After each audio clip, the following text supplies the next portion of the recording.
Nichols suspected that he was. That's right, and there was a letter that McVeigh wrote to his sister in which he conveyed the idea that he was part of a special operations team. That was printed in the New York Times, I believe. So you mentioned the Roger Moore incident. Perhaps you can tell the listeners a little bit about what that was and how Nichols was involved in that. Nichols had robbed Roger Moore's home in Arkansas. And there, I mean, he said, there's some people said he didn't do it. He said he did. I know that he had possessions of the firearms and other materials, and other items taken out of Moore's home. The story, at least what Nichols has put in the public record in the federal court, was it was to provide an excuse to Moore in the event that somehow he was later on was to be linked to McVeigh and Nichols. That they could say that was because of the items taken from the home or something like that. That more or less to give an alibi to Moore. Right, so to flesh this out for people who don't know who Roger Moore is, this is someone that McVeigh had met along the militia gun show circuit? Yes, and traveled with him. And stayed at his ranch, I believe. Yes, in Arkansas. Well, apparently a frequent visitor. And it was McVeigh who put Nichols up to the task of robbing him, supposedly specifically because he had never met Nichols before. That's true. That's what Nichols says, and it's said in court. And again, that was supposedly to get rid of the trace. Roger Moore was apparently in on it, or at least that's the story, and it was just to get rid of the trace of Moore, or so that he couldn't be directly connected if anything traced back to him after the bombing. As I understand, as Nichols explained in the court documents, it was to say that if his fingerprints turned up on anything, or other forensic evidence came up, it would be because that had been on the items that had been taken from Moore's home. All right, well, okay, let's move on to another incredibly important part of this case that you've been extremely diligent in getting information out on, and one that I've talked about before and I think is absolutely central to this case, and that's the issue of the surveillance cameras. And as people may know, you were the one that was responsible for filing a Freedom of Information Act request with the FBI that resulted in the release of 26, I believe, surveillance tapes from around the Alfred P. Murrah building on April 19th, 1995.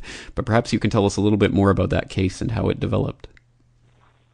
Well, I was leaked a government document that said surveillance cameras show the truck bomb detonating 3 minutes and 6 seconds after the suspects exited the vehicle. Now, that's significant for a whole bunch of reasons. First, they had cameras that actually showed the truck being driven up to the Murrah building parked and the people getting out. Well, the FBI says there was only one person in that truck, and that was Tim McVeigh. Well, there was more than one person in that truck, and the other person was probably an informant. You would think that tape would have been Exhibit 1 in the McVeigh murder trial. No one's ever seen it but the government. So I filed a Freedom of Information Act request, and I asked for this. I said, I want the surveillance tapes from the exterior cameras on these buildings on the route leading up to the Murrah building. So the route McVeigh took that morning, these tapes were shown in that truck and who was in it with him. And I said, I also want the surveillance tapes from the Alfred P. Murrah building. There were 2 cameras on the outside of that building. They would have clearly shown who was with McVeigh in that truck. Well, the FBI produces 26 tapes from the other buildings, not the Murrah building. And these tapes, at strategic moments, go blank. And not all at the same time, but it's, the building furthest away goes blank for a few seconds. The tape does. The tape from the next building goes blank a little while afterwards for a few seconds, and so on, leading up to the Murrah building. So that the moment that truck was being driven by, these tapes mysteriously go blank.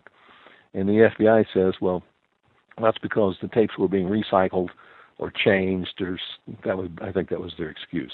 All 26 tapes were being changed or recycled literally within about a 3-minute period between 8:58 and 9:02 on the morning of April 19th, 1995. But they don't give me the Murrow Building tapes. And so I go to court to get the Murrow Building tapes, and there will be a hearing in federal court here in Salt Lake City on May 11th, 2011, over those tapes. And the FBI's response has been to the court that we've looked real hard, Your Honor, but by God, we can't find those tapes. Let's stop there to clarify a couple of points. You said there were 26 surveillance tapes that were released to you. Yes. And every single one of those had at least some missing time between the 8:50 and 9:05 in that period prior to the bombing. The tapes that would have shown the route. Now, a lot of them weren't. Some of them weren't. They gave me interior shots and stuff like that. Those were complete. The exterior cameras dealing with the route go blank. Okay, so it was the one specifically that would have shown the approach of the truck. So none of them actually show anything whatsoever of the approach of the truck. That's correct.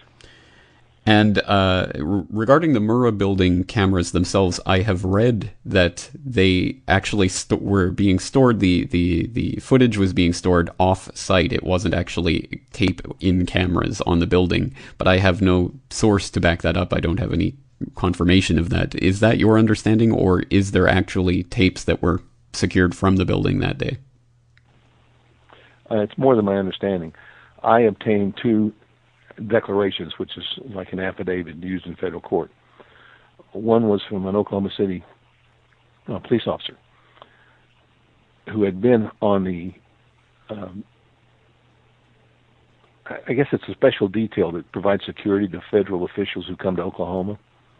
And as part of his responsibilities in that job, he had been taken through the Murrow Building, shown the cameras, shown the recording systems off-site. They were recorded off-site. And he was also on scene immediately after the bombing, digging through the rubble trying to save people, when he said, almost at gunpoint, the FBI forces them out of the building, and he watches the FBI take down the cameras off the building. I mean, it was more important to them to seize those cameras than to save victims in the rubble. More important to the FBI. And he sat there and watched as they took those cameras down, and then they let them back in to do their rescue operation. The other affidavit I had was from a man who actually knew the system. What the camera showed were the tape decks, the recording decks were located, and they were located 2 or 3 blocks away in another federal building. That's where the recordings took place. So yes, those tapes exist. Those tapes were never damaged. So if the footage is being stored off-site, then what is the point of taking the cameras down off the building, unless it's to obscure the fact that there were cameras on the building itself? It's to obscure the fact there were cameras on the building. Incredible. Absolutely incredible. But surely no one could think that they would be able to cover that up. Obviously, there would be people who would know about that system and would know about the existence of those cameras. Well, let me ask you this. Have you seen the photographs of my brother, the body? Yes, I have. Unfortunately, it's quite horrific, but yes. Would you think anyone could cover that up as a suicidal hanging? It does boggle the imagination to think that anyone would be led to believe that, and it certainly, after hearing that there was 2 attempts to cremate the body, I certainly understand why.